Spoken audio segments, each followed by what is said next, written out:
அவுது பில்லாஹி மினஷ் ஷைத்தானிர் ரஜீம். பிஸ்மில்லாஹிர் ரஹ்மானிர் ரஹீம். ரப்பி ஜித்னி இல்மா. அல்ஹம்துலில்லாஹ். குரானை நம்ம எடுத்து அதை தொடர்ந்து நம்ம ஓதிக்கிட்டு வரோம். அல்ஹம்துலில்லாஹ். அல்லாஹ் அந்த ஒரு பாக்கியத்தை நமக்கு தொடர்ந்து 78 நாட்களுக்கும் மேலாக நமக்கு இதை தந்துட்டுருக்கான். சூரா அன்-நிசால நிறைய விஷயங்களை, நிறைய சட்டங்களை பெண்கள் நீங்கள் தெரிஞ்சுக்கோங்க அப்படின்ட்டு அவ்வளோ அருமையாக அல்லாஹ் சொல்லிக்கிட்டே வரான். ஸோ இதெல்லாம் அல்லாஹ் நமக்கு இன்றைக்கி புரிய வச்சுருக்கான். அல்ஹம்துலில்லாஹ். இன்னும் நம்ம நிறைய விஷயங்களை, வாழ்க்கையை எப்படி வாழணுங்கிற விஷயங்களை நம்ம கற்றுக்கிட்டே வருவோம் குரானின் மொழியில். அல்ஹம்துலில்லாஹ். ஸோ 135வது வசனம் வரைக்கும் நம்ம பார்த்துருந்தோம். 4வது அத்தியாயத்தில் இறைவன் சொல்லியிருந்தான், இறை நம்பிக்கை கொண்டவர்களே, நீங்கள் நீதியை கடைபிடிப்பவராகவும் அல்லாஹ்வுக்கு சான்று வழங்குபவராகவும் இருங்க. நீங்கள் செலுத்தும் நீதியும் வழங்கும் சான்றுகளும் உங்களுக்கோ அல்லது உங்கள் பெற்றோருக்கோ அல்லது நெருங்கிய உறவினருக்கோ பாதகமாக இருந்தாலும் சரி, நீங்கள் யாருக்காக சாட்சி சொல்கிறீங்களோ அவர் செல்வந்தராகவோ ஏழையாகவோ இருந்தாலும் சரி, அல்லாஹ் அவர்களின் நலனில் உங்களை விட அதிக அக்கறை உள்ளவனாக இருக்கிறான். அதனால் மன இச்சையை பின்பற்றி நீதி தவறி விடாதீங்க. உண்மைக்கு புறமாக சாட்சி சொன்னாலோ அல்லது சாட்சி அளிக்காமல் விலகி சென்றாலோ, பொய்யான சாட்சியும் சொல்லக்கூடாது, சாட்சி சொல்லாமல் விலகியும் போகக்கூடாது. அப்படி போனால் திண்ணமாக அல்லாஹ் நீங்கள் செய்கின்றவற்றையெல்லாம் நன்கு அறிபவனாக இருக்கிறான். அப்போ அல்லாஹ் உங்களை கவனிச்சுக்கிட்டு தான் இருக்கான் அப்படிங்கிறத சொல்லியிருந்தாங்க. நம்மலாம் என்றைக்காச்சும் நினச்சிருப்போமா, நம்ம சாட்சி சொல்லணும், நம்ம இதெல்லாம் நம்மலாம் செயல்படுத்தணும் அப்படின்னு? ஆனால் அல்லாஹ் சூரா அன்-நிசால இந்த வார்த்தைகள் எல்லாம் சொல்கிறான். மாஷா அல்லாஹ். இன்னும் இன்றைக்கி என்னென்ன விஷயங்கள்லாம் இறைவன் சொல்கிறான் அப்படிங்கிறத பார்க்கலாம். 136வது வசனம். யா அய்யுஹல்லதீன ஆமனூ ஆமினு பில்லாஹி வ ரசூலிஹி வல் கிதாபில்லதி நஸ்ஸல அலா ரசூலிஹி வல் கிதாபில்லதி அன்ஸல மின் கப்ல் வமன் யக்ஃபுர் பில்லாஹி வ மலாயிகதிஹி வ குதுபிஹி வ ருசூலிஹி வல் யௌமில் ஆஹிரி ஃபகத் வல்ல ஸலாலம் பஈதா. அப்போ இறை நம்பிக்கை கொண்டவர்களே, ஐயுஹல்லதீன ஆமனு அப்படின்னு வந்தாவே நம்பிக்கையாளர்களே, ஆமினு நம்பிக்கை கொள்ளுங்கள், அல்லாஹ்வை, இன்னும் அவனின் தூதரை. ரசூல் அப்படின்னா தூதர். அந்த எப்படி சொல்கிறது, ரசூல்னா செண்டுனா அந்த தபால், அந்த அனுப்புவது, அஞ்சல் இதெல்லாம் சொல்லுவோம் இல்லையா? ஸோ அந்த மாதிரி தூது அனுப்புறது. ஸோ அல்லாஹ் அனுப்பின தூதரை நீங்கள் நம்பிக்கை கொள்ளுங்க. இன்னும் கிதாப் வேதத்தையும் நம்பிக்கை கொள்ளுங்க. நமக்கு நிறைய தூதர்களை தெரியலை, நிறைய வேதங்களை தெரியலை. ஆனால் இன்றைக்கி நமக்கு தெரிஞ்ச தூதர் நபி முஹம்மது ஸல்லல்லாஹு அலைஹி வஸல்லம், வேதம் குரான்.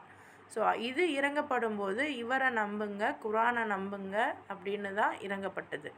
பட் இன்றைக்கி நம்ம பார்க்கும்போது இருக்கக்கூடிய எல்லா தூதர்களையும் நம்பணும், எல்லா வேதங்களையும் நம்பணும். ஆனால் குளறுபடி ஆக்கப்பட்டிருக்கு, மாற்றி அமைக்கப்பட்டிருக்கு, அதை நம்ம ஒத்துக்கிட்டு தான் ஆகணும். ஸோ இன்றைக்கும் மாற்றி அமைக்கப்படாத ஒரே கிதாப் வேதம் அப்படின்னா குரான். ஆனால் அதனுடைய டிரான்ஸ்லேஷன் நமக்கு சரியாக விளங்குறது குறைவாக இருக்குது. நல்லா ரொம்ப தெளிவாக விளங்கிக்கிறது குறைவாக இருக்குது. கிதாப் எதுவும் மாறலை, ஆனால் அதை விளங்கிக்கிற தன்மை தான் கொஞ்சம் குறைஞ்சிடுச்சு. அல்லதி நஸ்ஸல அலா ரசூலிஹி, நஸ்ஸல இறக்கினான் தன் தூதர் மீது, வல் கிதாபி இன்னும் வேதத்தை, அல்லதி அன்ஸல, அந்த நஸ்ஸல அன்ஸல இதெல்லாம் அனுப்புறது. ரசூல்னா அந்த போஸ்ட்மேனு, அதாவது அந்த தூதர். அன்சல் அப்படின்னா தூதுத்துவம், அந்த செய்தி, சென்ட். ஸோ அதை அனுப்புகிறான். மின் கப்லு முன்னர், வமை யக்ஃபுர்னா நிராகரிப்பார், பில்லாஹி வமலாஇகதிஹி இன்னும் அவனின் வானவர்களை, குத்துபிஹி இன்னும் அவனின் வேதங்களை, குத்துப் வேதங்களை, வருசூலிஹி இன்னும் அவனின் தூதர்களை, வல்யௌமில் ஆஹிரி இன்னும் மறுமை நாளை, ஃபகத் ஜல்ல திட்டமாக வழிகெட்டார், ஜலாலம் பஈதா வழிகேடாக தூரமான வழிகேடாக. அல்லாஹ் சொல்கிறான், நம்பிக்கை கொண்டவர்களே, நீங்கள் அல்லாஹ்வின் மீதும் அவனுடைய தூதர் மீதும் தன்னுடைய தூதருக்கு அவன் இறக்கிய செய்தி, வேதம்னா இது செய்யுங்க, அந்த சட்ட திட்டங்கள், லா புக்கு, அதையும் நீங்கள் நம்புங்க. இதற்கு முன்னால் அவன் இறக்கி வைத்த வேதங்கள் மீதும் நம்பிக்கை கொள்ளுங்கள். ஸோ இதுக்கு முன்னாடி இறங்கின வேதத்தையும் நம்ம நம்பணுமா? அப்படின்னா அதில் சொல்கிற நல்ல விஷயங்கள். இன்றைக்கி நமக்கு எது சரி எது தப்புன்னு தெரியாத அளவுக்கு குளறுபடி பண்ணி வச்சுருக்காங்க. இருந்தாலும் நம்ம மனசாட்சின்னு ஒன்று இருக்குது, அதுக்கு நல்லாவே தெரியும் எது சரி எது தப்புன்னு.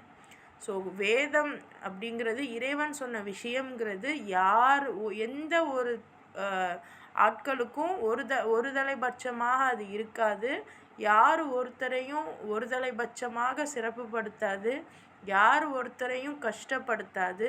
இந்த மாதிரியான சட்டங்களெல்லாம் கொண்டு உள்ள வேதங்கள், இந்த மாதிரியான சட்டங்களையெல்லாம் நமக்கு சொல்லி கொடுத்த தூதர்கள். நமக்கு கொஞ்சம்தான் தெரியுது, குரானில் கொஞ்சம்தான் இருக்குது. அண்ட் அதை தாண்டி குரானில் உள்ளதே கூட நம்மளால் ஐடென்டிஃபை பண்ண தெரியலை.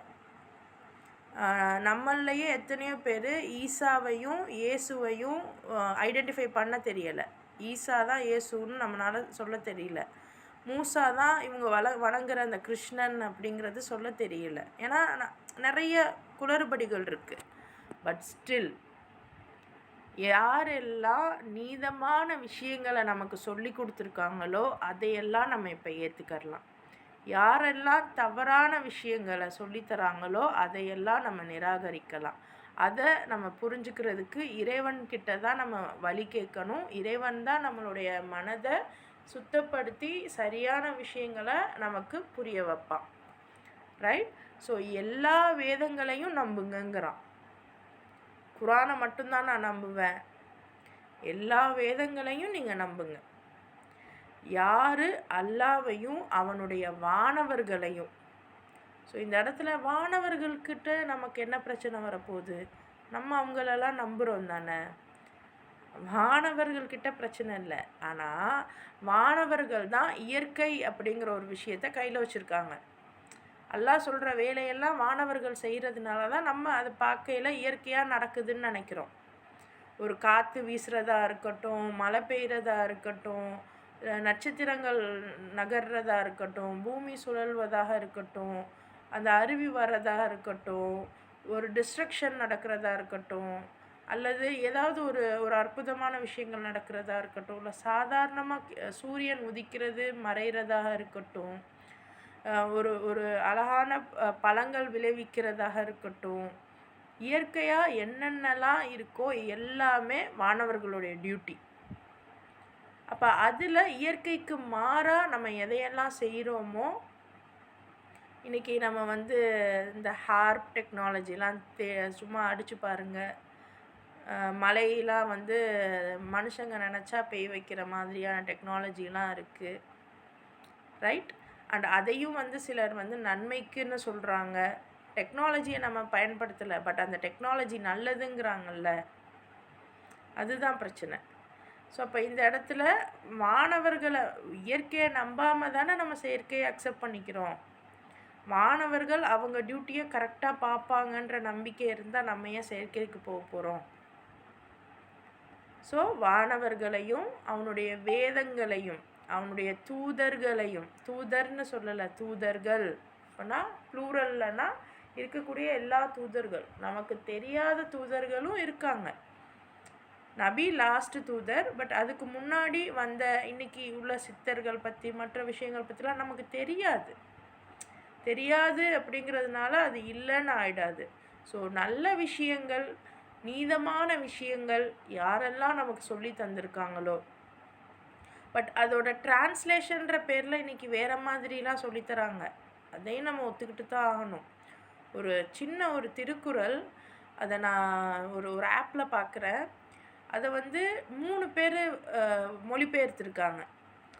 என்னென்னா அந்த இதில் வந்து எப்படி வருதுன்னா, சேம் எவ்வளோ படிச்சிருந்தாலும் தன்னை விட உயர்ந்த இறைவனை வணங்காமல் இருந்தால், மதிக்காமல் இருந்தால், இவன் எவ்வளோ படிச்சிருந்தாலும் என்ன பயன் அப்படிங்கிறது திருக்குறள் 2வது அதிகாரத்தோட ஒரு வெறும் செகண்டு குறள் தான் அது. திருக்குறள்லேயே செகண்டு. பட் அதை டிரான்ஸ்லேட் பண்ணியிருக்காங்க. இது மாதிரி ஒருத்தவர் டிரான்ஸ்லேட் பண்ணியிருக்காரு. இன்னொருத்தவர், அவரை நான் சொல்ல விரும்பலை, பட் ரொம்ப ஃபேமஸான ஒரு பர்சனாலிட்டி. தமிழ்நாட்டில் கூட அதிகமாக வந்து அவர் ஆட்சி செஞ்சுருக்காரு சிஎம்மாக. அவர் எழுதியிருக்காரு என்னென்னா, தன்னை விட பெரியவங்க, அறிவில் பெரியவங்களுக்கு நீ தலை வணங்காமல் நீ எவ்வளோ படித்து என்ன பிரயோஜனம்? ஸோ இப்படி பார்க்கும்போது நீ மனுஷங்களுக்கு கூட நீ வந்து தலை வணங்கணும் அப்படிங்கிற மாதிரி நமக்கு தெரியப்படுது. ஆனால் உண்மையிலேயே அங்கே சொல்லப்பட்டது என்னென்னா, இறைவனுக்கு நீ எப்படி கட்டுப்படணுங்கிறது. ஸோ விஷயங்கள் எல்லாம் இறைவனுடைய நீதமான விஷயங்கள் தான். ஆனால் அதை டிரான்ஸ்லேட் பண்ணி கொடுத்தவங்க அவங்க இஷ்டத்துக்கு டிரான்ஸ்லேட் பண்ணி தராங்க. இன்றைக்கி குரானும் அப்படித்தான். நம்ம தமிழில் டிரான்ஸ்லேஷன் பண்ணி படிக்கிறோம். அது தமிழுடைய எல்லா நுணுக்கமான வார்த்தைகளையும் நமக்கு புரிஞ்சுக்க முடியுமா? முடியாது.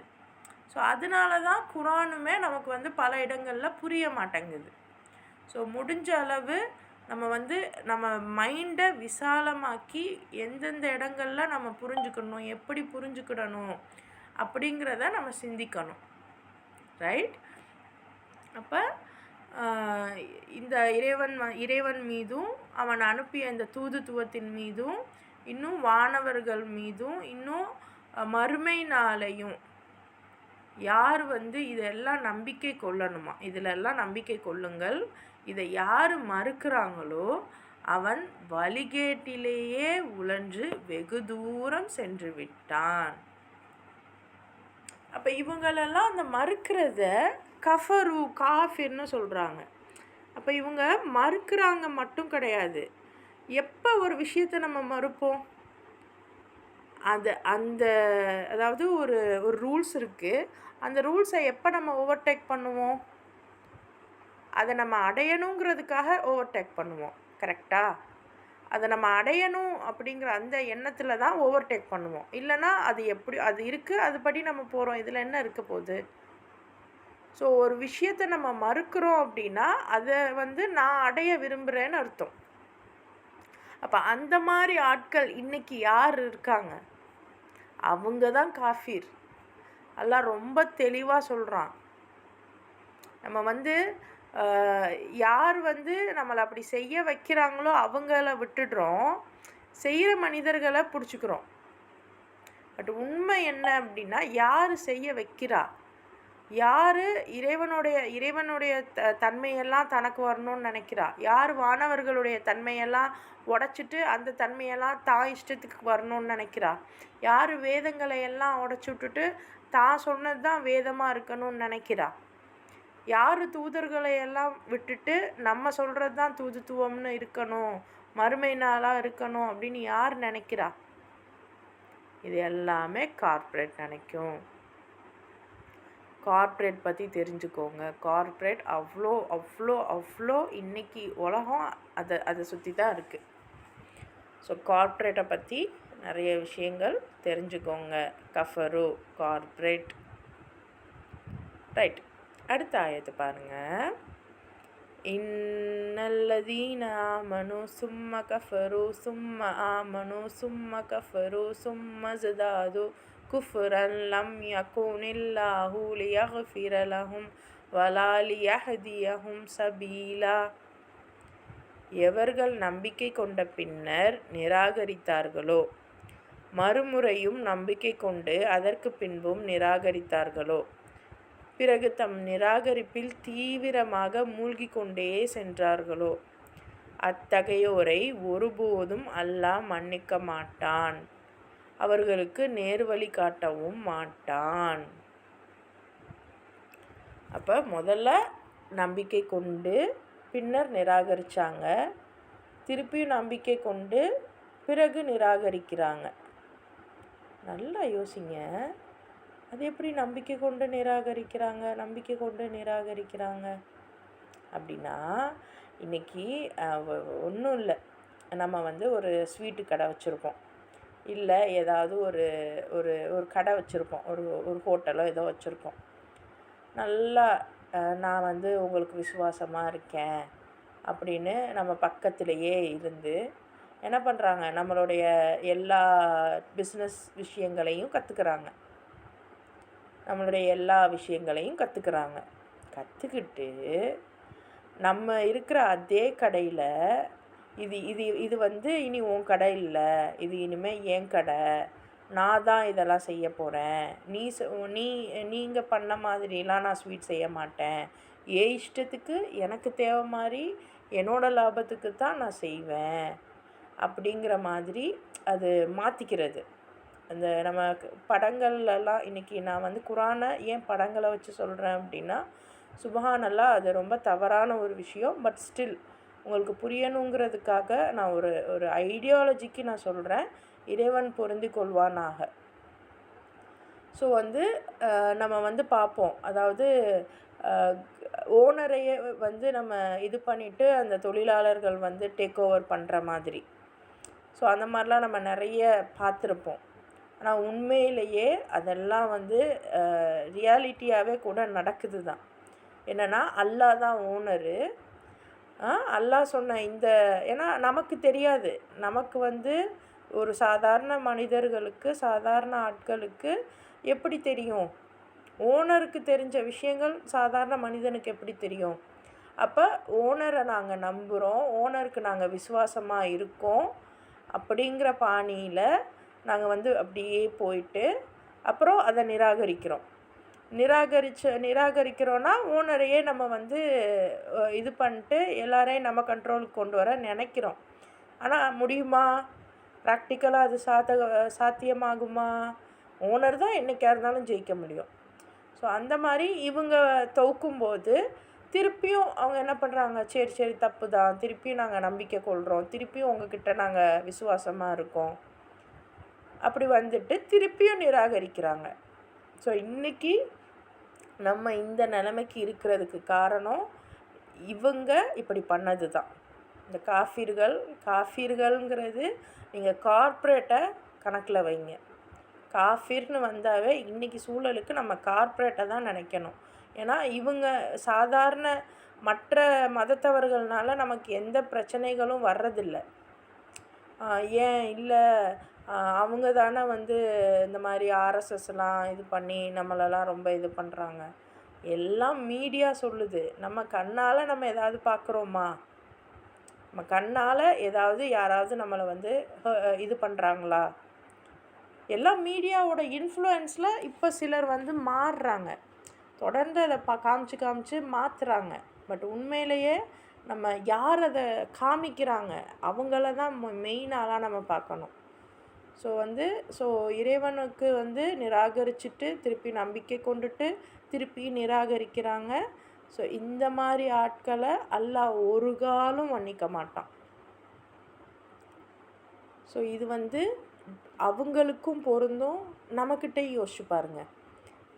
அது ஓவராலாக வேர்ல்டு வைடாக யோசிக்கணும். இப்போ நம்மக்கிட்ட நம்ம யோசிக்கும்போது ஒரு விஷயம், சரி அல்லாஹ் இப்படி சொல்லியிருக்கான், நம்ம இதை ஃபாலோ பண்ணணும் அப்படின்னு நினைக்கிறது. அடுத்து வேறு வாழ்க்கை முறைன்னு வரும்போது அது எப்படி அல்லாஹ் சொன்ன மாதிரிலாம் இருந்தால் நம்ம பொழப்பு நடத்த முடியாது அப்படின்ட்டு அப்போ மட்டும் கொஞ்சம் பேக் அடிச்சுக்கிறது. திருப்பியும் அல்லாஹ் சொல்கிற வேறு விஷயத்தை ஏற்றுக்கிறது, அப்புறம் வேறு விஷயத்தை நிராகரிக்கிறது. ஸோ இந்த மாதிரி அல்லாஹ்வுடைய சட்டத்திட்டங்களை நம்ம எதை ஏற்கிறோம் எதை நிராகரிக்கிறோன் இருக்கு இல்லையா? அப்போ நமக்கும் இதே விஷயந்தான். நம்மளையும் அல்லாஹ் மன்னிக்க மாட்டான், நமக்கு நேர்வழியும் காட்ட மாட்டான். ஸோ இப்படி வேர்ல்டு வைடாக யோசிக்கணும், நம்மளை யோசிக்கணும். அதை தவிர்த்து மற்றவங்களை நம்ம யோசிக்க வேணாம். அது நம்மளுடைய டியூட்டி இல்லை. அதான் விஷயம். அடுத்த ஆயத்து பாருங்கள். பஷிரில் முனாஃபிகீன பி அன்னலஹும் அதாபன் அலீமா. ஸோ காஃபிருக்கு இதை சொல்லிட்டான்ல. அடுத்து நயவஞ்சகர்கள்னு ஒரு கூட்டம் இருக்காங்க. அவங்களுக்கு நிச்சயமாக துன்புறுத்தும் தண்டனை இருக்குது. அந்த நற்செய்தியை நீங்கள் சொல்லிடுங்க. ஸோ இந்த மாதிரி காஃபிர்கள் இருக்காங்க, அவங்களுக்கு ஒரு உதவி செய்யக்கூடியவங்க இருப்பாங்கள்ல. இந்த மாதிரி பெரிய பெரிய கார்ப்பரேட்டுக்கெலாம் இன்றைக்கி யார் வந்து நம்ம பணம் கொடுத்தா என்ன வேணால் செய்வேன், இன்றைக்கி யூடியூப்லாம் எல்லாமே வியூஸு, எல்லாமே பிஸ்னஸ்ஸு, எல்லாமே ஸ்ட்ராட்டஜி அப்படின்ட்டு ஏகப்பட்ட வாயில் சொல்ல முடியாத இதெல்லாம் இன்றைக்கி நடக்குது இல்லையா. ஸோ இந்த மாதிரி பணம், அதே மாதிரி பணம் இருந்தால் நான் எல்லாமே செய்வேன். என்னுடைய பிஸ்னஸாக இருக்கட்டும், என்னுடைய எஜுகேஷனாக இருக்கட்டும், என்னுடைய பேச்சாக இருக்கட்டும், என்னுடைய எல்லா செயல்களாக இருக்கட்டும், எல்லாமே பணத்தை முன்வைக்கக்கூடியதாக மட்டும்தான் இருக்கும். அது சரியாக தப்பான்னா நான் பார்க்க மாட்டேன். அது இறைவனுடையதா தஜ்ஜாலுடையதாலாம் நான் பார்க்க மாட்டேன். அப்படின்னு நம்ம செயல்படக்கூடிய எல்லாருமே நயவஞ்சகர்கள். இன்னும் நீங்கள் வந்து வேர்ல்டு வைடாக பார்க்கணும் அப்படின்னா ஃப்ரீ மேன்ஷன்ஸ்ன்னு வரும். கார்ப்பரேட்டுங்கிறது இலுமினாட்டின்னு வரும். நயவஞ்சகர்கள்ன்றது ஃப்ரீ மேன்ஷன்ஸ், அதாவது இலுமினாட்டிஸோடைய வேலையாட்கள் அந்த ஒரு இதில் வருவாங்க. அண்ட் வந்து நம்ம லோக்கலாக சொன்னோம் அப்படின்னா பணத்துக்காக என்ன வேணால் பண்ணுவேன், அப்படி பணம் புகழ் ஏதோ ஒரு உலக ஆதாயத்துக்காக நான் என்ன வேணால் பண்ணுவேன் அப்படின்னு சொல்லிட்டு நார்மலாக நல்லவங்க தான் அப்படின்னு தங்களை காமிச்சிக்கிட்டு அவங்க நயவஞ்சகர்களாக இருக்காங்க. அவங்க காஃபிர்களாவது நாங்கள் கெட்டவங்கன்னு காமிச்சிக்கிறாங்க. இவங்க என்ன பண்ணுறாங்க, நாங்கள் நல்லவங்கன்னு காமிச்சு கெட்டவர்களாக இருக்காங்க. ஸோ இது அப்படி அவங்களுக்கும் பொருந்தும், நம்ம லைஃப்லையும் எடுத்துக்கோங்க. இன்றைக்கி நம்ம எல்லோரும் முன்னாடியும் சிரித்து பேசிக்கிட்டு நல்ல ஆளுன்னு பேரில் இருப்போம். ஆனால் என்ன பண்ணுவோம், அவங்க போனது பிறகு அவங்கள பற்றியே குறை பேசுவோம். இவங்க என்ன இப்படி சிரிக்கிறாங்க, இவங்க எப்படி இருந்தாங்க தெரியுமா, இவங்க முன்னாடிலாம் அப்படி இருந்தாங்க, இப்போ இப்படி மாறிட்டாங்க. அந்த ஒரு வார்த்தை கூட பிறந்தான், அது கூட நயவஞ்சகம்தான். ஸோ அந்த மாதிரி நம்ம வந்து நம்மளை வந்து நம்ம நல்லவர்களாக காமிச்சிக்கிட்டு இன்னும் வந்து நம்ம வந்து நிறைய உதவிகள் செய்வோம். செஞ்சுட்டு எல்லோரும் நம்ம உதவி செஞ்சதை வந்து பாராட்டணும், இல்லை அதை வந்து சொல்லி காமிக்கணும்னு நினப்போம்.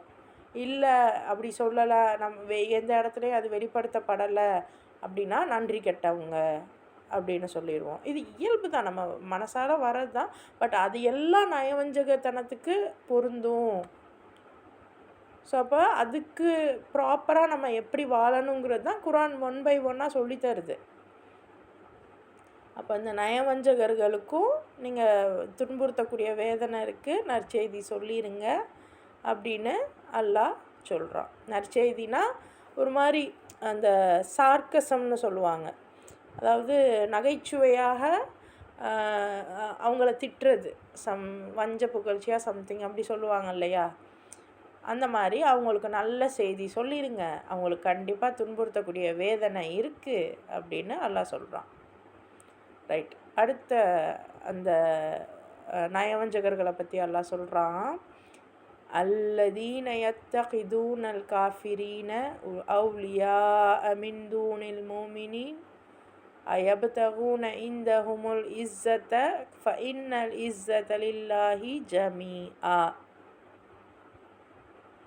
அதாவது இந்த நயவஞ்சகர்கள் என்ன பண்ணுறாங்களாம், இறை நம்பிக்கையாளர்களை விட்டுட்டு நிராகரிப்போரை தம் நண்பர்களாக ஆக்கிக்கொள்கிறாங்க. அதாவது இறை நம்பிக்கையாளர்களை விட்டுட்டு நிராகரிப்பாளர் யார், காஃபிர்கள். ஏன்னா காஃபிர்கள்ட்ட தான் இப்போ நிறையா பொருளும் உதவிகளும் எல்லாமே இருக்குது. இன்னும் சொல்லப்போனால் தஜ்ஜாலுக்கு நம்ம சொல்லுவாங்க இல்லையா, அவன்கிட்ட அவ்வளோ செல்வம் இருக்குது, அவனை ஏற்றுக்கிறவங்களுக்கு செல்வத்தை தருவான், ஏற்றுக்காதவங்களுக்கு செல்வம் இல்லை ஸோ கார்ப்பரேட்டை நம்ம ஏற்றுக்கிட்டோம் அப்படின்னா இன்றைக்கி அவங்க சொல்கிற ஸ்ட்ராட்டஜி படி இருந்தோன்னா நம்ம பணக்காரவங்க. இல்லைன்னா அதை பற்றி எதுவும் தெரியலன்னா ஏழை தான். ஸோ இந்த மாதிரியான ஒரு இது அது பணம் விஷயத்தில் மட்டும் இல்லை, நம்மளை யாருக்கும் தெரியாது, ஃபேமஸ் இருக்காது, நமக்கான அங்கீகாரம் இருக்காது, எல்லாமுமே தான். ஸோ இந்த நயவஞ்சகர்கள் என்ன பண்ணுறாங்களாம், நம்பிக்கையாளர்களை விட்டுட்டு நல்லது சொல்லுவாங்க யாராவது, அதெல்லாம் ஃபாலோ பண்ண மாட்டாங்க. அவங்களுக்கெல்லாம் சப்போர்ட்டும் பண்ண மாட்டாங்க. யார் வந்து ஒரு குழப்பத்தை ஏற்படுத்துகிறாங்களோ, யார் பணம் அதிகமாக தராங்களோ, யார் புகழ், பதவி, எனிஹவ் ஒரு இங்கே நம்ம சந்தோஷமாக இருக்கக்கூடிய ஏதோ ஒரு பொருளை தராங்களோ அவங்கள நண்பர்களாக ஆக்கிக்கிறாங்க. இவர்கள் அந்நிராகரிப்போரிடம் கண்ணியத்தை தேடி செல்கிறார்களா? பாருங்க, கண்ணியம்னா எனக்குன்னு ஒரு நல்ல நிலைமை, நான் இங்கே ஒரு நல்ல ஸ்டேட்டஸில் இருக்கணும்னு தான் ஆசைப்பட்றேன். அதுக்காகத்தானே அந்த காஃபிர்களை நோக்கி நம்ம போகிறோம். அதுக்காகத்தானே எனக்கு நல்ல ஒரு வெல் செட்டில்டாக நான் இருக்கணும். அதுக்காக தானே நான் கார்ப்பரேட் கம்பெனியில் வேலைக்கே போகிறேன். ஆனால் அல்லாஹ் சொல்கிறான், நீங்கள் தேடி போகிற எல்லா கண்ணியமும் எனக்கு உரியது. அல்லாஹ் சொல்கிறான், அல்லாஹ்வுக்கே உரியது. அப்போ நம்ம நினைக்கிறோம் இங்கே வேலைக்கு போனால் தானே நமக்கு ஸ்டேட்டஸ்ஸு, என் பிள்ளை இங்கே படித்தா தானே எனக்கு ஸ்டேட்டஸ்ஸு, என் பிள்ளை இது பண்ணுனா தானே எனக்கு ஸ்டேட்டஸ்ஸு. உண்மையிலேயே கண்ணியம் எல்லாமுமே அல்லாஹ்வுக்கு உரியது. அப்போ அவனுடைய கண்ணியம் யாருக்கு நாடுறானோ அது தருவான்ல.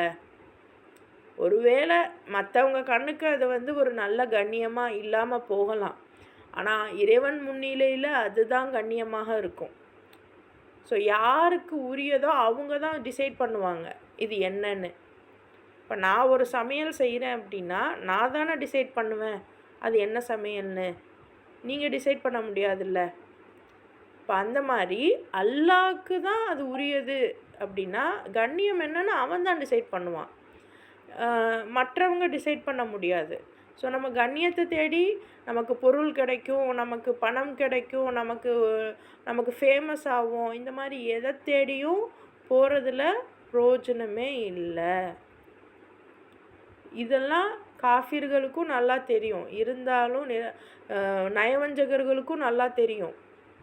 இருந்தாலும் அவங்க இப்போ எனக்கு டக்குன்னு இன்ஸ்டண்ட்டாக எனக்கு கிடச்சிரும்ல, அதுக்காக இதை நான் பண்ணுறேன் அப்படிங்கிற போர்வையில் இவங்க செய்கிறாங்க. ஸோ அல்லாஹ் தான் சொல்கிறான், நீங்கள் யாருக்கிட்ட கண்ணியத்தை தேடி போகிறீங்களோ அதை விட உண்மையான கண்ணியம், எல்லா கண்ணியமும் எல்லா விதமான அம்சங்களும் எனக்கு தான் உரியது அப்படின்னு இறைவன் தன்னுடைய திருக்குர்ஆனில் 139வது வசனத்தில் 4வது அத்தியாயத்தில் ரொம்ப அழகாக சொல்லிட்டான். மாஷா அல்லாஹ். அல்லாஹ் தன்னுடைய கண்ணியத்திலிருந்து உங்களுக்கும் எனக்கும் சிறந்த கண்ணியங்களை தந்தருள்வானாக. அடுத்த ஆயத்து பாருங்கள்.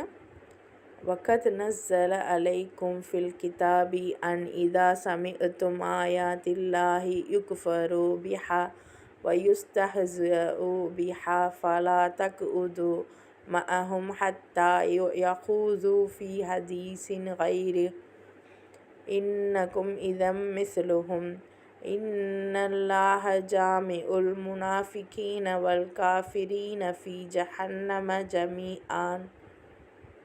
அதாவது எங்காவது சிலரால் அல்லாஹ்வின் திருவசனங்கள் மறுத்து உரைக்கப்படுவதையும் அவை ஏளனம் செய்யப்படுவதையும் நீங்கள் செவியுற்றால் அவர்கள் வேறு பேச்சில் ஈடுபடும் வரை அங்கு அவர்களுடன் நீங்கள் உட்காராதீர்கள் என்று முன்பே இவ்வேதத்தில் அல்லாஹ் உங்களுக்கு கட்டளையிட்டுள்ளான்.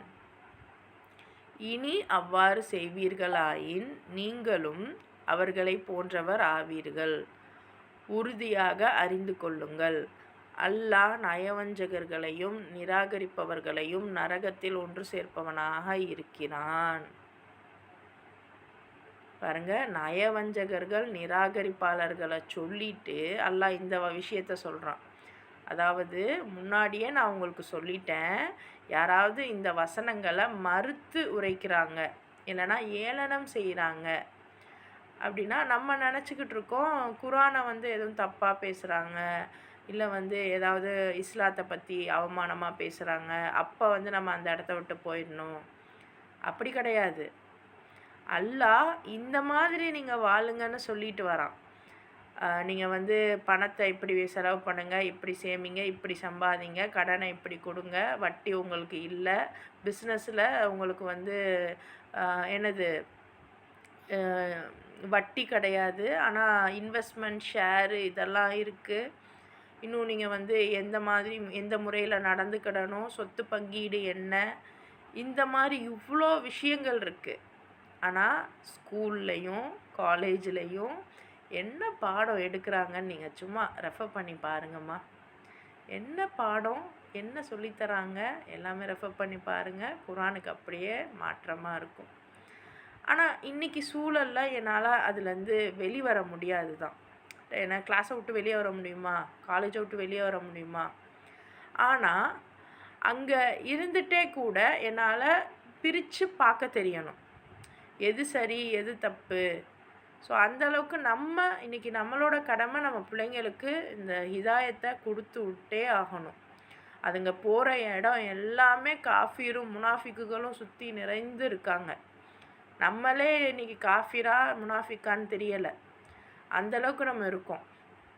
ஸோ முடிஞ்ச அளவு பிரித்து பார்க்குற அளவுக்கான தன்மையாவது நம்ம கொடுக்கணும். ஸோ அது வரைக்கும் அந்த இடத்துல உட்காராதீங்க. ஸோ ஒருவேளை நீங்கள் அவங்களோட இருக்கீங்க அப்படின்னா நீங்களும் இப்போ உட்காராதீங்கன்னா நம்ம டைரக்ட் மீனிங் எடுத்துக்கிடலாம். கூடவே அட்லீஸ்ட் நம்ம வந்து இன்றைக்கி நிர்பந்தத்தில் இருக்கோம், மனதளவில் அதை நம்ம அக்செப்ட் பண்ணாமல் இருக்கணும், அதுவாவது நம்ம பண்ணலாம்ல. இப்போ சொல்லுவாங்க மனுஷங்க எல்லாருமே வந்து இன்றைக்கெலாம் சுபஹானல்லாஹ் ரொம்ப மோசமாக இருக்குமா, ஜெண்டர் விஷயம்லாம் நமக்கு வந்து ஆண் பெண் மட்டும்தான் சொல்லி கொடுக்கப்பட்டது. இன்றைக்கி எதேதோ சொல்கிறாங்களாம். இன்றைக்கி ஏகப்பட்ட இதெல்லாம் வந்துடுச்சு, இறைவன் பாதுகாப்பானாக. ஸோ இந்த மாதிரி நிறைய மாறுதலான விஷயங்கள்லாம் பேசப்படும்போது இன்னும் வந்து அதை பற்றி தான் நீங்கள் படித்தாகணுன்ற நிர்பந்தம்லாம் வரும். அப்போல்லாம் வந்து இந்த விஷயத்தை வச்சு நான் இறைவனுக்கு என்ன பண்ண முடியும், இதில் எது நல்லது இருக்குது அப்படின்னு நம்ம பிள்ளைங்க தேடி போகணும். ஸோ இதில் இப்போ வந்து நான் படிச்சுட்டேன், எனக்கு இதுக்காக இந்த வேலை பார்த்தா எனக்கு லட்சமாக சம்பளம் சொல்லிட்டு ஒருத்தவங்க கூப்பிட்றாங்க அப்படின்னா, அவங்க ₹1,00,000 கொடுக்குறாங்க அப்படின்னா அப்போ அந்த வேலை என்ன மாதிரியான வேலை? அந்த வேலை வந்து ஒன்று அவங்களுடைய அந்த தவறான ப்ரொபகேண்டாவை நம்ம வந்து போய் பேச வேண்டியதாக இருக்கும். இன்னும் நம்ம கவர்மெண்ட் அஃபீஷியல்ஸாலாம் இருந்து இருக்கிறவங்கள பாருங்கள், அவங்க தப்பான விஷயமாகவே இருந்தாலும் அவங்க சொன்னால் அதை நம்ம செஞ்சு தான் ஆகணும், வேறு வழி இருக்காது. ஸோ அந்த மாதிரி குரானை குரானை வந்து ஏளனப்படுத்துறது, மறுத்துரைக்கிறது அப்படிங்கிறது வெறுமனை அதை வந்து தவறாக ஓதுறது, தவறாக இலக்காரமாக பேசுகிறது அது மட்டும் இல்லை, அதை தாண்டி அந்த சட்டங்களை மாற்றி நமக்கு சொல்லித்தரது. நீங்கள் எம்பிஏ போய் பாருங்கள், எம்பிஏலாம் டோட்டலாக குரானுக்கு அப்படியே ஆப்போசிட்டு. எம்எஸ்டபிள்யூலாம் சுபஹானல்லாஹ், நானும் அதை தான் படித்தேன், நான் இல்லைன்னு சொல்லலை. பட் ஸ்டில் அதை தாண்டி நீங்கள் வெளியே வரணும். அதுக்கு என்ன இருக்குது, நம்ம அதில் என்னத்தை உபயோகிக்கணும், அந்த மாதிரி நம்ம யோசிக்கணும். எல்லாமே கலந்துருக்கும். இவங்கெல்லாம் நான் சொன்னேன் இல்லையா, முன்னாடி எல்லாம் சொன்னான் இல்லையா, அதாவது நான் நம்பிக்கை கொள்கிறேன் அப்படின்னு வர்றது, அப்புறமேட்டு நிராகரிக்கிறது, நம்பிக்கை கொள்கிறேன்னு வர்றது, அப்புறம் நிராகரிக்கிறது. இப்போ நம்பிக்கை கொள்கிறேன்னு வந்த டைமில் அவங்க எடுத்துக்கிட்ட அந்த கண்டென்ட்டெல்லாம் வச்சு இவங்களாம் ஒன்று ப்ரிப்பேர் பண்ணிக்கிட்டாது. ஸோ வந்து இன்றைக்கி நமக்கு அதுதான் கிடச்சிருக்கு, ஒரிஜினல் இல்லை. அப்படிங்கிறப்போ கிடைச்சதில் எது நல்லது எது கெட்டதுன்னு பிரித்து பார்க்குற அளவுக்காவது நமக்கு திறமைகள் வேணும். நமக்கு மனதளவில் திடகாத்திரமும் வேணும், திறமைகளும் வேணும். ஓகே, இதெல்லாம் அல்லாஹ் பெண்கள் அன்னிசால சொல்கிறான். அப்போ ஒரு பெண்ணுக்கு எந்த அளவுக்கு கல்வி வேணும் சிந்திச்சுக்கோங்க. ரைட். ஸோ ஸோ இவங்களுடைய பேச்சில் உட்காராதீங்க அப்படிங்கிறது அந்த டிஸ்கஷன்ஸாக இருக்கட்டும். இன்னும் இதெல்லாம் நமக்கு தெரியாத நிறைய கான்ஸ்பிரசி டிஸ்கஷன்ஸும் இருக்குது, தெரிஞ்ச டிஸ்கஷன்ஸும் இருக்குது. இன்றைக்கி நம்மளோட எஜுகேஷனும் இருக்குது, நம்மளுடைய ஒர்க் சிஸ்டமும் இருக்குது, எல்லாமே இருக்குது. சரியா? சில நேரங்களில் நம்ம நிர்பந்தத்தின் அடிப்படையிலையும் இருப்போம். சில நேரங்களில் பெண்கள் நம்ம தான் அனுப்புவோம். நீங்கள் இந்த வேலைக்கு போனால் கம்மி சம்பளம் தான், அந்த வேலைக்கு போங்க, அதில் தான் நல்ல சம்பளம். அது என்ன வேலைன்னு நமக்கு தெரியாது. ஆனால் அந்த கம்பெனியும் பெரிய கம்பெனி, உங்களுக்கு நல்ல சம்பளம் வரும், நீங்கள் போங்க அப்படின்னு நம்ம தானே அனுப்புகிறோம். நம்ம பெண்கள் எத்தனை பெண்கள் நீங்கள் இங்கெல்லாம் இருக்க வேணாம், வெளிநாடு போங்க. அது என்ன ஏது இப்போ கொஞ்சம் பரவாயில்ல. ஆனால் முன்னாட்களில் ஒரு 10-20 வருஷத்துக்கு முன்னாடி அந்த கடற்கரையோரம் இருக்கக்கூடிய எல்லாரையுமே வெளிநாட்டுக்கு அனுப்பணும். எங்கள் ஊர் ராம்நாடுலாம் பார்த்திங்கன்னா எல்லாருமே வெளிநாடு தான். ஸ்டில் இன்றைக்கி என் கணவரை நான் வெளிநாட்டிலேருந்து ஊருக்கு திருப்ப பார்க்குறேன், என்னால் முடியலை. நான் தான் ஊர்லேருந்து வெளிநாட்டுக்கு உட்கார்ற நிலைமையாக இருந்தது. பட் ஸ்டில் எல்லாமே சம்வாட் ஒரு நிர்பந்தமாகத்தான் இருக்குது. பட் நமக்கு அட்லீஸ்ட் புரிஞ்சுக்கிடணும், இது தப்பான ஒரு இதாக தான் இருக்குது, இறைவன் சொன்னதுக்கு மாற்றுதலாக தான் இருக்குது. ஒன்றும் இல்லை, எல்லாம் நைட்டில் தூங்குங்கன்றான். நைட்டு உங்களோட வேலை இதுதான் அப்படிங்கிறான். ஆனால் நம்ம என்ன பண்ணுறோம்? எத்தனை கார்ப்பரேட்ஸ் நைட் டியூட்டி கொடுக்குது, என்னென்ன வேலைகள் செய்ய வைக்குது. அநேகமான கார்ப்பரேட் ஐடி கம்பெனிலாம் என்ன நைட் டியூட்டியில் என்ன பண்ணுறாங்க? அதுக்கு அவங்க சில ரீசன் சொல்லலாம். ஏன் அது அமெரிக்காவுடைய இதுனா, ஏன் அமெரிக்காவில் உள்ளவங்களே அந்த வேலையை பார்க்க வைக்கலாம்ல? அப்போ அவங்களுக்கு ஏன் நம்ம அதை பார்க்குறோம்? இந்த மாதிரி ஏகப்பட்ட விஷயங்கள் இருக்குது, ஏகப்பட்டது இருக்குது. நம்ம எவ்வளோ தெரிஞ்சுக்கிறோம் உலகத்தை அப்படிங்கிறது தான். ஒன்று உலகத்தை பார்க்கணும், அப்புறம் நம்மளை நாமளே பார்த்துக்கிறணும். இதை தாண்டி ப்ரைவேட்டாக பக்கத்து வீட்டுக்காரவங்களை பார்க்க தேவையில்லை. அதுதான் ரொம்ப முக்கியம். ஸோ அல்லாஹ் இந்த மாதிரி முனாஃபிக்குகளையும் காஃபிரையும் சொல்லி இந்த விஷயங்களை சொல்கிறான் அப்படின்னா கவனமாக இருங்க. கார்ப்பரேட்டும் இந்த எஜுகேஷன் சிஸ்டமும் என்ன பண்ணுது நம்மளாங்கிறத கவனிச்சுக்கோங்க. இப்போ எஜுகேஷன் சிஸ்டம் வேறு, ஆனால் அந்த எஜுகேஷன் சிஸ்டமை நமக்கு யார் கொண்டு வரா? அப்போ அவங்கெல்லாம் இந்த ஃப்ரீமேஷன்ஸாக இருக்காங்க. அவங்கெல்லாம் அந்த இன்றைக்கி ரொம்ப மோசமாக இருக்குமா?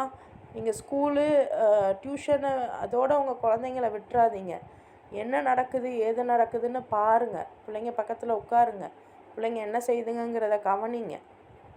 ஸோ அந்த மாதிரி இருக்குது. ஸோ ஒருவேளை நீங்களும் அந்த இடத்துல அக்செப்ட் பண்ணி இருக்கீங்க அப்படின்னா நீங்களும் அவங்கள சார்ந்தவங்க தான்.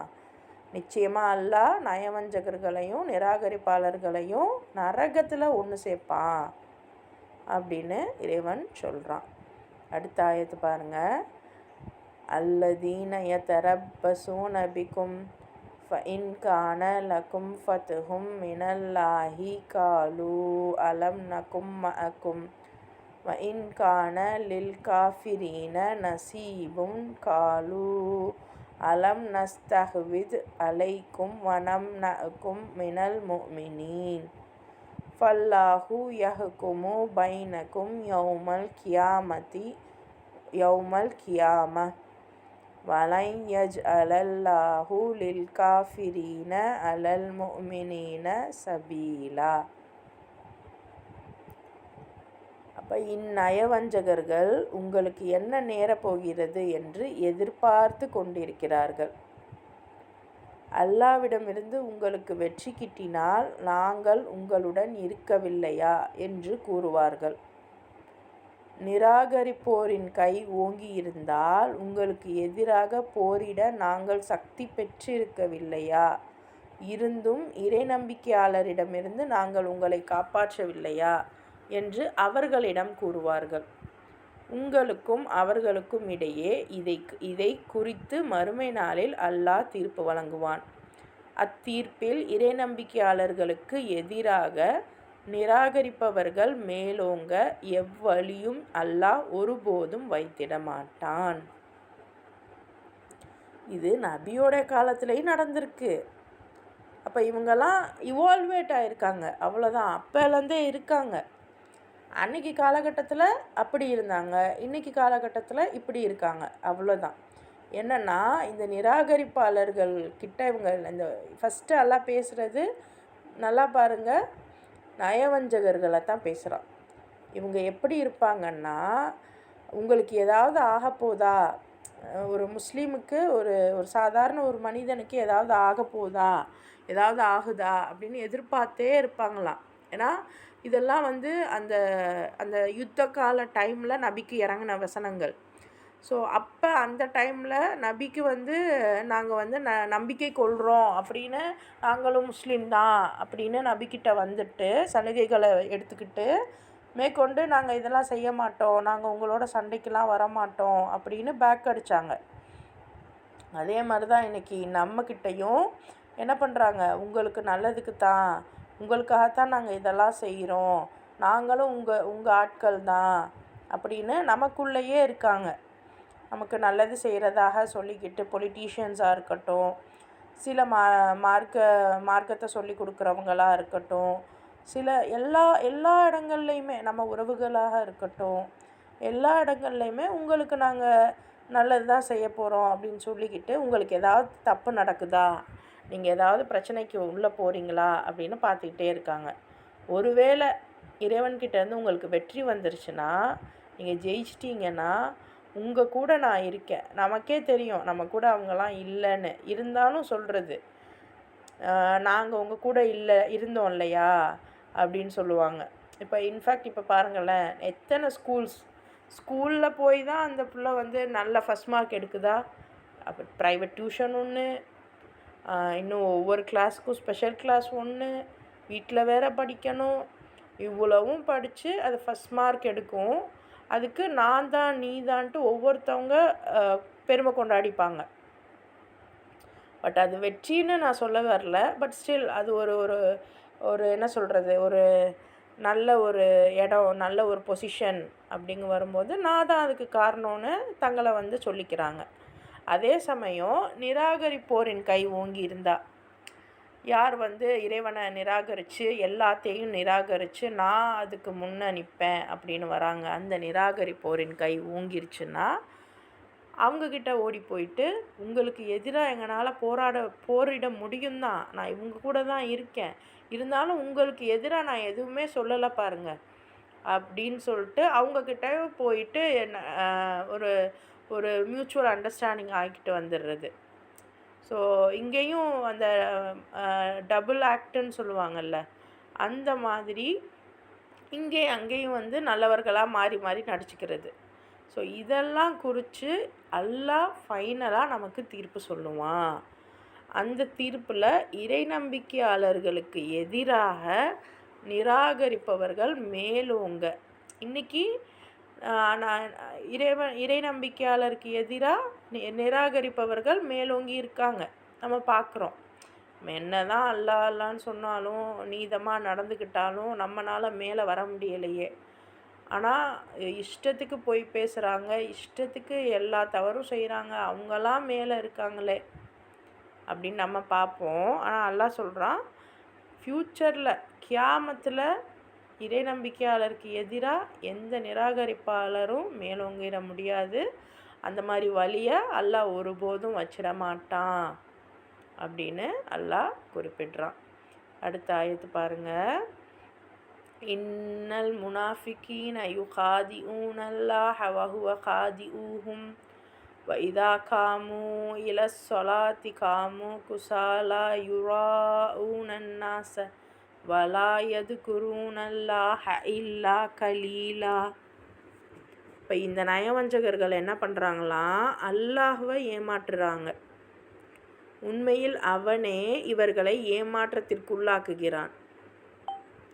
இவர்கள் தொழுகைக்காக எழுந்து நின்றால் சோம்பல் பட்டு கொண்டே நிற்கிறார்கள், மக்களுக்கு காட்டிக்கொள்ளவே தொழுகிறார்கள், இன்னும் அல்லாஹ்வை மிக குறைவாகவே நினைவு கூறுகிறார்கள். அப்போ இந்த நயவஞ்சகர்கள் நினச்சிக்கிறாங்க நம்ம இவங்களை ஏமாற்றிட்டோம், இவங்களை ஏமாற்றினா அல்லாவை ஏமாற்றிட்டோம், நமக்கு நம்ம அப்படியே இது பண்ணிக்கிறோம், டபுள் கேம், நம்ம சேஃபஸ்ட்டு ஜோனில் இருந்துக்கிறலாம் அப்படின்னு நினைக்கிறாங்க. உண்மையிலேயே நீங்கள் இந்த நயவஞ்சகர்கள் தான் ஏமாற்றத்துக்குள்ளாகிடுறாங்களாம். இவங்க தொழுகைக்காக எழுந்து நின்றால் சோம்பல் பட்டு கொண்டே நிற்கிறார்கள். இது டைரெக்டாக நம்ம தொழுகையை மட்டும் சிந்திக்க வேணாம். டைரெக்டாக தொழுகை சிலர் இருப்போம், நல்லா எல்லாருக்கிட்டே எல்லார் முன்னிலையுமே இவங்க ரொம்ப தங்கமானவங்க, இவங்க சூப்பர், இவங்க எப்போவுமே தொழுவாங்க, 5 வேளையும் தொழுவாங்க, இந்த மாதிரியான அந்த வார்த்தைகள்லாம் கேட்டு கேட்டு ஒருவேளை தொழுவலைன்னா இவங்க என்ன நினப்பாங்க அப்படின்ட்டு எல்லோரும் இருக்கும்போதும் தொழுதுக்கிறது. ஆனால் யாரும் இல்லைன்னா தொழுகிறது இல்லை. இதுவும் ஒன்று. இன்னும் எப்படின்னா, எல்லார் முன்னிலையிலையுமே அல்லாவுக்கு அல்லாஹ் சொல்கிற வேலையெல்லாம் நான் செய்கிற மாதிரி இருக்கிறது. அல்லாஹ் சொல்கிற வேலையெல்லாம் நான் தொழுகை அப்படிங்கிறது நம்ம செய்கிற தொழுகை மட்டும் கிடையாது. அதை தாண்டி இப்போ மரங்கள்லாம் தொழுவுது, சஜிதா பண்ணுது, நட்சத்திரம்லாம் சஜிதா பண்ணுதுன்னா என்ன? அல்லாஹ் சொன்ன வேலையை அது அப்படியே செய்யுது இல்லையா? மரம் நகரக்கூடாது, காற்று கொடுக்கணும், பழங்கள் கொடுக்கணும், நிழல் கொடுக்கணும், இது அல்லாஹ்வுடைய ப்ரோக்ராமிங், அது செய்யுது இல்லையா? ஸோ அந்த மாதிரி ஒரு மனுஷனுக்கு அல்லாஹ் என்ன சொல்லியிருக்கான்? நீங்கள் இது செய்யுங்க, இவங்களுக்கு போய் ஹெல்ப் பண்ணுங்கள், இவங்களுக்காக நீங்கள் சண்டை போடுங்க அப்படின்லாம் இவ்வளோ விஷயங்கள் சொல்லியிருக்கான்ல. இந்த கல்வி எடுத்துக்கோங்க, இந்த மாதிரி உங்களுடைய குழந்தைகளை வளருங்க, இந்த மாதிரி நீங்கள் அனாதைகளை பாருங்கள், அதெல்லாம் நமக்கான தொழுகைகள்.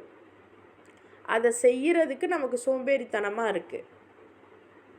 இப்போ இன்றைக்கும் நம்ம எவ்வளோ வேணால் சமைப்போம், என்ன வேணால் பண்ணுவோம், தொழுகவும் செய்வோம். ஆனால் ஒரு அனாதை பிள்ளைங்கக்கிட்ட நம்ம அந்தளவுக்கு இரக்கமாக இருக்க மாட்டோம். இன்னும் இந்த வியாபார விஷயத்தில் நம்ம நீதமாக இருக்க முடியாது. இன்னும் கடன் விஷயத்தில் நம்மளால் சரியாக இருக்க முடியாது. அப்போ அதெல்லாம் தான் சோம்பல். தொழுகைக்காக எந்திரிச்சு நின்னால் சோம்பேறித்தனமாகவே. இன்னும் இறைவனுக்காக ஒரு விஷயத்தை நம்ம ஆரம்பிச்சிருப்போம். ஒரு தாவாங்கிறது குரானை எத்தி வைக்கிறது மட்டும் இல்லை, அவங்களுக்கு நல்லது தரக்கூடிய எந்த விஷயத்தை நம்ம எத்தி வச்சாலும் அது தாவா தான். ஏன்னா இறைவன் இங்கே நம்ம நல்ல முறையில் வாழ்கிறதுக்கு நல்ல விஷயங்களை எத்தி வைக்கிறோம். நம்ம ஒரு ட்ரெஸ்ஸு தைச்சி தரோம், மானத்தை மறைக்கிறதுக்கு ஒரு நல்ல ஃபுட்டை தரோம், இன்னும் நம்ம நல்ல ஃபுட்டை தரோம், இன்னும் நம்ம நல்ல காய்கறிகளை நம்ம கொடுக்குறோம், இன்னும் நல்ல நல்ல விதமான திங்கிங் ப்ராசஸ், நல்ல விதமான அறிவாற்றலை நம்ம தரோம், இன்னும் நீதமாக நடக்கக்கூடிய குணாதிசயங்களை நம்ம சொல்லித்தரோம், இல்லை அதற்கான பயிற்சியை தரோம், இல்லை நம்மளை பாதுகாத்துக்கிறதுக்கான பயிற்சி எதுவும் எடுத்துக்கிறோம், இல்லை 2 பேருக்கு இடையில் சமாதானத்தை ஏற்படுத்துகிறோம். எனிஹவ் எந்த வேலை, எந்த விஷயம் நமக்கு தெரியுமோ அதை நம்ம செய்யணும். அதுதான் அல்லாஹ்வுடைய தொழுகை. அல்லாஹ் ஒரு விஷயத்தில் நம்மளை எக்ஸ்பர்ட் ஆக்கிட்டான் அப்படின்னா அதை நம்ம செஞ்சே ஆகணும். அதை விட்டோன்னா தொழுகையை விடுறோன்னு அர்த்தம், அதில் நம்ம சோம்பல் படுறோன்னு அர்த்தம். இல்லை நான் இப்போ கல்யாணத்துக்கு முன்னாடிலாம் நான் ட்ரெஸ் தைச்சி கொடுப்பேன், இப்போ நான் தைச்சி தரதில்ல. நான் முன்னாடி ட்ரெஸ் தைச்சி தருவேன் அப்படின்னா நான் நல்ல முறையில் அழகாக ஒருத்தவங்களோட மானம் மறைக்கிறதுக்கு ரொம்ப அழகான முறையில் நான் தைச்சி தந்தேன், அது ஒரு தொழுகை. அதுக்காக இன்றைக்கி தைக்கிற மாதிரி டிசைனாக தைக்கிறத நான் சொல்லலை. கேஷுவலாக ஒருத்தவங்களுடைய மானத்தை மறைக்க ட்ரெஸ் தைக்கிறதுங்கிறது அல்லாஹ்க்காக நான் செய்கிற ஒரு வேலை. அதே மாதிரி இதுக்கு முன்னாடி நான் இன்னும் எனக்கு தெரிஞ்ச ஒரு சகோதரி சொன்னாங்க, நான் மில்லட்ஸ் அந்த தானியங்கள்லாம் முன்னாடி நான் அரைச்சி கொடுத்துட்ருந்தேன், இப்போ அதை நான் விட்டுட்டேன்.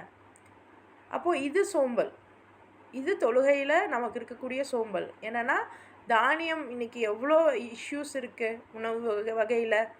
அப்போ அந்த இடத்துல நம்ம என்ன பண்ணணும், நம்ம அந்த வேலையை செய்யணும், அந்த தானியத்தை நம்ம கொண்டு போய் சேர்க்கணும். ஆனால் அங்கே எவ்வளோ பிரச்சனைகள் வருது. அது சோம்பல்ன்றதை தாண்டி அது எவ்வளோ பிரச்சனைகள் வருது நமக்கு. யாரும் வாங்க மாட்டாங்க, நம்மளை 1008 வார்த்தைகள் வசைகள் பேசுவாங்க.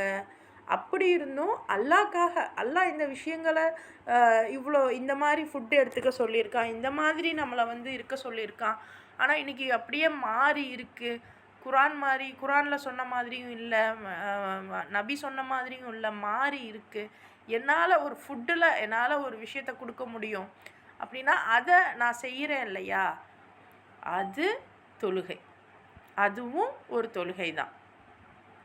ஸோ அதில் இவங்க என்ன பண்ணுறாங்களா, சோம்பல். அப்போ நம்ம யோசித்து பார்க்கணும், ஒருவேளை நம்மளும் சோம்பலில் தான் இருக்கோமோ? கஷ்டம்தான், ஒரு விஷயத்தை எடுத்து நம்ம சக்ஸஸ் அடைகிறதுங்கிறது கஷ்டம்தான். அதை விட கஷ்டம் அதை நம்ம செய்யாமையே இருக்கிறது. ஸோ மற்றவங்களுக்காக நம்ம இல்லாமல் அல்லாவுக்காக நம்ம என்ன செய்கிறோம், அல்லாவை எந்த அளவுக்கு நினைவு கூறுறதுங்கிறது, அல்லாஹ் எனக்கு கொடுத்த அந்த தகுதியை அந்த திறமையை நான் அல்லாவுக்காக எப்படி பயன்படுத்துகிறேன், அது விஷயம். ஸோ அதுக்காக டிவி பார்க்குறது, பேசுகிறது, சும்மா அரட்டை அடிக்கிறது, மியூசிக் கேட்குறது, இதெல்லாம் என்னுடைய ஹாபின்னு சொல்லிக்கிட்டு இருக்கோம் அப்படின்னா சுபஹானல்லாஹ், நம்ம தான் நம்மளை பாதுகாக்கணும். எனக்கு தெரிஞ்சதை நான் இதில் வந்து நான் நல்ல முறையில் இருக்கேன். நான் ஒன்றும் இல்லை, நான் வந்து நல்ல உணவு சமைப்பேன். என்னால் ரொம்ப அருமையான உணவு என்னால் சமைக்க முடியும் அப்படின்னா அந்த சமையலை நம்ம வீட்டுக்குள்ளே இல்லாமல் வெளியில் யாருக்காவது அதை பரிந்துரை செய்கிறதும் அதை சொல்லி கொடுக்குறதும் நம்மளுடைய கடமையாயிடும். ஆனால் நம்ம பெண்கள் என்ன பண்ணுவோம், நம்ம டேஸ்ட்டாக சமைக்கிறோம், கலர்ஃபுல்லாக சமைக்கிறோம், வகை வகையாக சமைக்கிறோம். ஆனால் அதில் வந்து ப்ராப்பரான தேவையான சத்துக்களோடு சமைக்கிறோமான்னா அல்லாஹ் தான் அறிவான். ஸோ அந்த மாதிரி தொழுகைங்கிறது நம்மளுடைய செயல்பாடை குறிக்கும். ஸோ அதில் வந்து மக்களுக்கு காமிக்கிறதுக்காக இல்லாமல் நம்ம ஒன்றும் இல்லை. இப்போ குழந்தை வளர்ப்புன்னு எடுத்தோன்னா ஸ்கூலுக்கு அனுப்புவோம், டியூஷனுக்கு அனுப்புவோம், வந்ததோட பேக்கை தூக்கி போட்டு எத்தனை காலைல 8 மணிக்கு போகிற பிள்ளை 5 மணிக்கு வரும், திருப்பி 6 மணிக்கு டியூஷனு, அதை விட 4 மணிக்கு வந்துச்சுன்னா 5 மணிக்கு மதரசா, 6 மணிக்கு வரும், 6 மணிக்கு டியூஷனு, போயிட்டு 8 மணி 9 மணிக்கு வரும், சாப்பாடை கொடுத்து படுக்க வச்சிடுறோம். இப்போ இதில் தொழுகை எங்கே, பிள்ளைய நம்ம எங்கே பார்த்தோம், என்ன கேட்டோம், என்ன பேசணும்? அப்போ இதில் நமக்கு சோம்பல். ஸோ இதுதான். இப்போ மற்றவங்க முன்னாடி இது என் பிள்ளை அப்படின்னு நம்ம காமிச்சிக்கிறோம். என் பிள்ளைக்கு நான் பாருங்கள் அந்த ஸ்கூலில் சேர்த்து விட்ருக்கேன், இந்த டியூஷனில் சேர்த்து விட்ருக்கேன், இந்த படிப்பு படிக்குது. ஆனால் அந்த பிள்ளைக்கு நம்ம என்ன பண்ணோம், அல்லாஹ் நமக்கு அமானிதமாக கொடுத்தானே, அந்த அமானிதத்துக்கு நம்ம என்ன பண்ணுறோம்? ஆனால் மாஷா அல்லாஹ் நம்ம சகோதரிகள் நிறைய பேர் வந்து என் பிள்ளைக்கு நான் சொல்லி கொடுக்கணும்னு தாங்கள் படிச்சுக்கிட்டு இருக்காங்க. மாஷா அல்லாஹ் அப்படியும் இருக்கும். பட் ஸ்டில் நம்ம தான் நம்மளை வேலிடேட் பண்ணிக்கிடணும். ஸோ இதுதான் தொழுகை. இதில் தான் சோம்பேறித்தனப்படுறாங்க. அண்ட் மேஜராக ஓவராலும் நம்ம சாதாரண தொழுகைக்குமே இன்றைக்கி சோம்பல் படுறோம் தான். இறைவன் நம்ம எல்லாருக்கும் அந்த தொழுகையில் சுறுசுறுப்பை தருவானாக, நம்மளுடைய செயல்கள்லையும் சுறுசுறுப்பை தருவானாக. அல்ஹம்துலில்லாஹ். இன்ஷா அல்லாஹ் மீதி வசனங்களை நாளைக்கு பார்க்கலாம்.